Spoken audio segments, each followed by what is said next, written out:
I've never been good at hiding my nerves, especially when something feels off. It was one of those evenings. My husband, John, had been out of sorts for weeks, more so than usual, and I could feel the tension growing between us. He had been trying so hard to climb the corporate ladder at his job, but every attempt seemed to be met with failure. The last time we talked about it, I saw the exhaustion in his eyes, the weight of disappointment pressing on his shoulders. It hurt me to see him like that, but I never really knew how to help. When my boss, Mr. Richards, called and said he was coming over for dinner, I was torn. On the one hand, I thought it might be a good opportunity for John to impress him, to show him that he was worthy of the promotion he had been working so tirelessly for. But on the other hand, I couldn't help but wonder if bringing Mr. Richards into our home, into the heart of our personal life, would just bring more pressure. And what if John wasn't able to handle that pressure? What if Mr. Richards saw him as weak? I didn't know what was worse, the idea of John failing in front of a man who held his future in his hands, or the idea that I might lose him to his own self-doubt. As the day progressed, I found myself setting the table in a state of unease. I had spent the entire afternoon cooking, trying to create the perfect evening. But every time I glanced over at John, sitting at the kitchen table, I could see that he wasn't himself. He was quiet, distant, lost in thought. "Are you okay?" I asked, my voice more concerned than I intended. He looked up, startled, his eyes briefly meeting mine before he gave a weak smile. "I'm fine." But we both knew that wasn't true. His attempt at reassurance only made it more obvious. I could see how deeply the lack of progress at work was affecting him. He had always been the one to push forward, to keep going no matter what. But now? It was like his spirit had been worn down to a thin thread, ready to snap at any moment. The doorbell rang, interrupting my spiraling thoughts. I opened the door to find Mr. Richards standing there, impeccably dressed in a sharp suit, his smile just a little too perfect, as if he was always in control, always above it all. It was a kind of arrogance that I had grown used to, but tonight it felt more pronounced. "Good evening," he said smoothly, stepping inside with an air of casual authority. "I hope I'm not too early." "No, not at all," I replied, forcing a smile as I led him to the dining room. "Please, make yourself at home." John stood up from his chair to greet him, but I could see how stiff he was. He offered a firm handshake, his posture rigid, and for a brief moment, I could feel the tension between them. Mr. Richards didn't miss a beat, however, effortlessly slipping into conversation with John, as if nothing was wrong. Dinner proceeded without incident, at first. The food was good, the wine flowing freely, and for a moment, I almost felt like everything would be okay. But then Mr. Richards began to poke at John in a way that was too subtle to be outright hostile, but sharp enough to leave a sting. He made passing comments about the state of the company, about the market, about how some employees were more committed than others. Each comment felt like a jab, each word a reminder of the failure John couldn't escape. "You know, John," Mr. Richards said, his voice smooth and condescending, "I've been keeping an eye on your work for a while now. I know how hard you've been trying. But sometimes hard work just isn't enough. It takes more than dedication to get ahead in this business. It takes the right connections, the right mindset." I could see John's jaw clench, his hands tightening around his glass of wine. But he said nothing. He just nodded, as if acknowledging Mr. Richards' words, but it was clear to me that they were cutting him deep. I tried to steer the conversation away from John's work, but it was like Mr. Richards had a laser focus on him. He didn't want to talk about anything else. The air in the room grew thicker with each passing second, and I could feel the discomfort radiating off John. Every time Mr. Richards spoke, his words seemed to drain a little more of John's confidence, a little more of his hope. And then it happened. "I have to say, John, it's impressive how you've managed to stay in the company this long," despite everything. But there comes a time when you have to face reality, Mr. Richards said, his voice too casual, too uncaring. Maybe it's time to consider a different path. Not everyone is cut out for this kind of work. I felt the blood drain from my face. The words hung in the air, sharp and biting, and I could see John's face tighten in a way I'd never seen before. His hand trembled slightly as he set his glass down. He opened his mouth to respond, but nothing came out. And in that moment, I could see it. The humiliation on his face was raw, palpable, and it hit me like a punch to the gut. Mr. Richards wasn't just insulting John's career, he was tearing down his very identity, his sense of self-worth. And the worst part? He was doing it in front of me, in front of our children. It was like he didn't even care about the damage he was causing. Maybe I should have stayed in the other room while you two talked business, I said, my voice cold, trying to break the tension. But Mr. Richards just chuckled, as if he hadn't said anything wrong. No need for that. We're just having a frank discussion. It's important to be honest, right? The room felt suffocating. The children, oblivious to the full extent of the conversation, shifted uncomfortably in their seats, but neither John nor I could find the words to salvage the evening. I could see how defeated John looked, his shoulders slumped, his gaze downcast. It was as if everything he had worked for, everything he had sacrificed, didn't matter to anyone, least of all Mr. Richards. Dinner ended quickly after that, but the damage was done. Mr. Richards left with a stiff handshake and a half-hearted apology, leaving behind a trail of awkward silence that I couldn't escape. John didn't speak to me for the rest of the evening. He just sat there, staring at the wall, lost in thought. I stayed awake long after he fell asleep, wondering how we got to this point. How had everything gone so wrong? Why had Mr. Richards decided to tear John down in front of me, in front of our children? And what did it mean for our future? As I lay in bed, my thoughts spiraled out of control. I knew things couldn't stay this way. I had to do something. But what? I wasn't sure yet, but one thing was certain, I wasn't going to let Mr. Richards' words define our lives. Not for me, and certainly not for John. The next few days were a blur of tension. John didn't speak much after Mr. Richards left, and I didn't know how to bridge the gap between us. Every time I tried to talk to him, he'd shut down, retreating into himself as though the weight of everything was too heavy to share. I had seen him upset before, but this was different. This wasn't just disappointment, it was a quiet, suffocating kind of despair.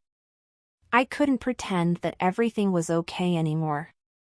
I spent hours in the kitchen, trying to keep myself busy, but my mind wouldn't stop racing. I couldn't help but feel responsible for what had happened. If I had just kept Mr. Richards away, if I had protected John from that kind of humiliation, maybe things would have been different. But now it was too late. One afternoon, a few days after that awful dinner, I found myself pacing in the living room, my hands wringing nervously. John was in his office, though I knew he wasn't working. He hadn't touched his files in days. I had been giving him space, but the silence between us was unbearable. It was as though something inside him had snapped, and I didn't know how to fix it. I sat down on the couch, my thoughts swirling, and that's when I heard the doorbell. For a moment, I thought it might be John coming out of his office, but then I realized it was someone else. My heart skipped a beat as I walked toward the door, unsure of who to expect. When I opened it, I saw the last person I expected, Mr. Richards. He stood there, his suit as impeccable as ever, but this time there was no smug smile on his face. His expression was serious, almost somber. "Can I come in?" he asked, his voice lacking its usual confidence. I hesitated. After everything that had happened, I didn't know if I could trust him, if I could even look him in the eye without feeling the weight of what he had done to John. But something in his demeanor made me step aside, allowing him into the house. "Is John home?" he asked as he walked past me, his eyes scanning the room like he was searching for something. "He's in his office," I replied, keeping my distance. I didn't know what he wanted, but I didn't feel ready for whatever confrontation was about to unfold. Mr. Richards didn't immediately make his way to the office. Instead, he stood there in the living room, his hands clasped behind his back, looking at the floor. It was almost as if he was contemplating something, weighing his words. Finally, after what felt like an eternity, he spoke. "I owe your husband an apology," he said, his voice quieter than usual, more measured. "What I said the other night, it was out of line." I blinked in surprise. Apology? This was the last thing I expected. But I couldn't just let it slide. After everything he had said, after how cruelly he had humiliated John in front of me, I needed to hear more. "You're right, it was out of line," I said, crossing my arms. "But words are easy. Apologies don't take back what you've done." Mr. Richards didn't flinch at my sharp tone. Instead, he nodded, as if acknowledging the truth of my words. "I understand. And I'm not here to make excuses. I was harsh. Too harsh. But you need to understand, this is a business, and I've been under a lot of pressure too. It's easy to lash out when things aren't going the way I expect." His explanation, though filled with justifications, still didn't sit right with me. He wasn't truly apologizing for the harm he caused John, for the way he had shattered his confidence. No, he was merely acknowledging that his words were harsh, not that they were cruel. I took a deep breath, trying to steady my racing thoughts. "What do you want from us, Mr. Richards?" He paused for a moment, his eyes flickering toward the closed door of John's office. Then, without warning, he stepped closer to me. "I'm not here just to apologize. I need your help. John's career is important to me, and I've been thinking about it since that night. There's something I can offer him, a chance to prove himself. But he won't take it unless you push him." The words hung in the air like a trap, and I couldn't help but feel a mixture of disbelief and unease. A chance? After everything he had done, after how he had demeaned my husband, now he was offering him an opportunity? What kind of chance? I asked, though I already had an idea where this was going. "He'll need to take on a major project," Mr. Richards said, his voice low and intense. "Something that requires leadership, innovation. It will be a huge test. But if he succeeds, it could change everything for him. He could be promoted, given more responsibility, and the recognition he deserves. But he needs to make the decision on his own. I can't force him." I felt a flicker of hope for the first time in days, but it was quickly overshadowed by doubt. John wasn't the man he used to be. The idea of him stepping up to take on something this big felt like a stretch. He was fragile, broken by Mr. Richards' words. Could he really rise to the occasion? "I don't know," I said, my voice filled with uncertainty. "John's been struggling. He's lost his confidence. He's not the man he was when he first started." Mr. Richards' gaze softened, and for a brief moment, I saw a glimpse of something resembling genuine concern. "That's why I'm here. I need you to encourage him, to remind him of his potential. I know he's capable. I've seen it. He just needs to believe in himself again." I swallowed hard, feeling the weight of his words pressing on me. I wanted to believe that John could still be the man he used to be, the man who was driven, ambitious, and full of promise. But after everything that had happened, I wasn't sure. I'll talk to him, I said finally, my voice steady despite the storm of emotions inside me. But I can't make him do anything. Mr. Richards nodded, his eyes narrowing with a look that bordered on desperation. Just make him see that this is his chance. Don't let him throw it away. With that, he turned and walked toward the door, his steps heavy and purposeful. As he left, I stood there in the silence, feeling both the weight of his request and the uncertainty of what would come next. What would happen if John didn't take this chance? And what if he did, but it wasn't enough?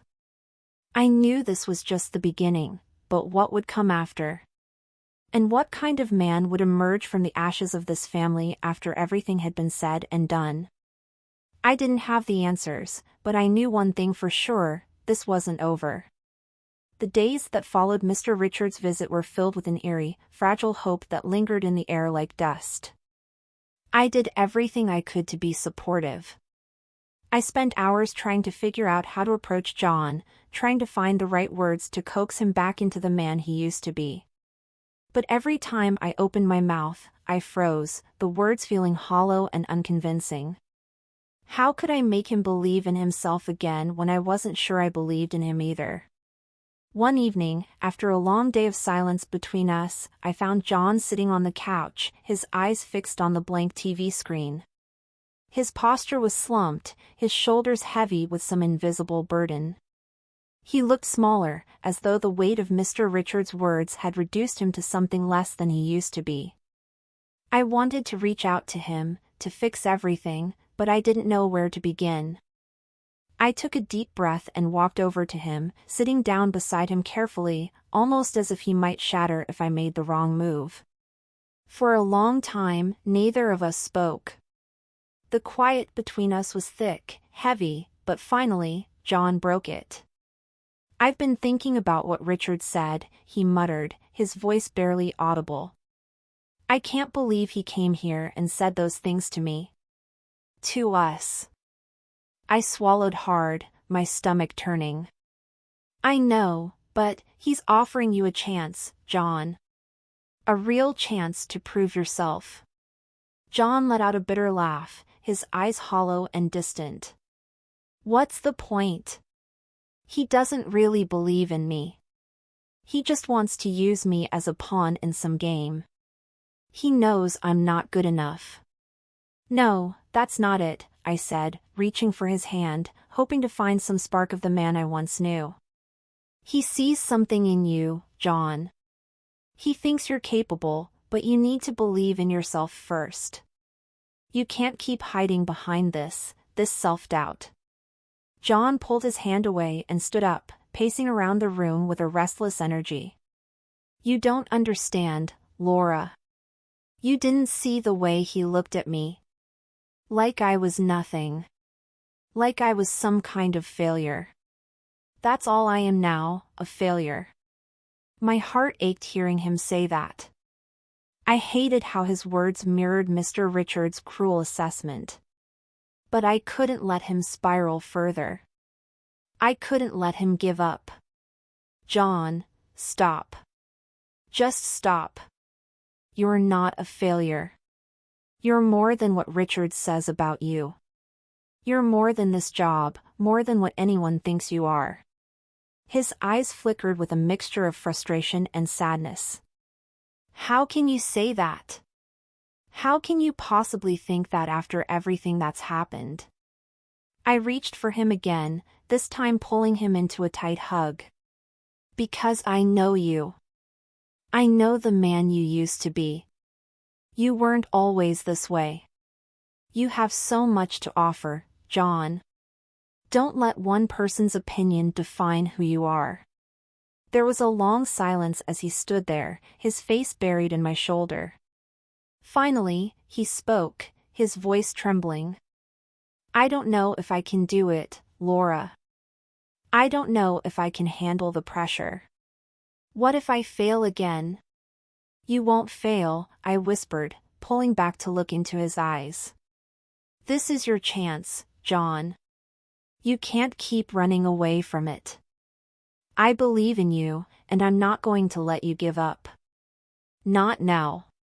He seemed to take a deep breath, his eyes searching mine, as though trying to find some trace of the hope I was offering. I could see the internal battle within him, the fight between doubt and desire to prove himself. But I knew he wasn't ready to take that step yet. Not without some more encouragement.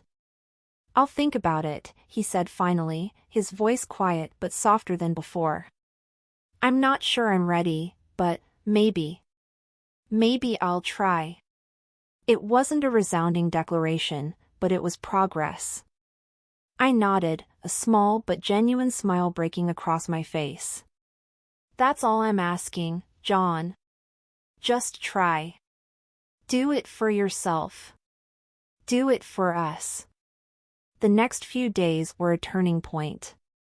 John didn't immediately jump at the opportunity Richards had presented, but there was something different about him. His steps felt a little lighter, his gaze a little sharper, like he was slowly shaking off the weight that had kept him grounded in his despair.